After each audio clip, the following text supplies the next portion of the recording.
சமீபத்தில் நடந்த தாவேகாவுடைய மீட்டிங்ல விஜய் அவர்கள் பேசியிருக்கிறாரு. திமுக ஒரு மன்னராட்சி, இதை அகற்றப்பட வேண்டும் அப்படின்னு சொல்லி பேசியிருக்கிறாரு.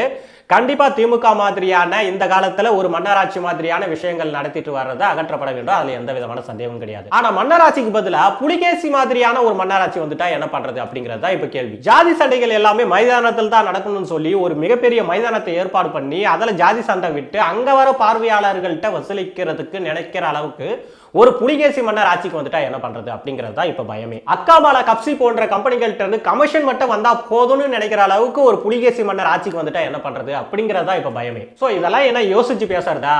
ஆல்ரெடி எது வைப்ல இருக்கோ, ஆல்ரெடி திமுக ஆட்சிக்கு எதிராக எது களத்துல என்ன பாயிண்ட்ஸ் இருக்கோ அதை அப்படியே கொளுத்தி போடுறது தான்.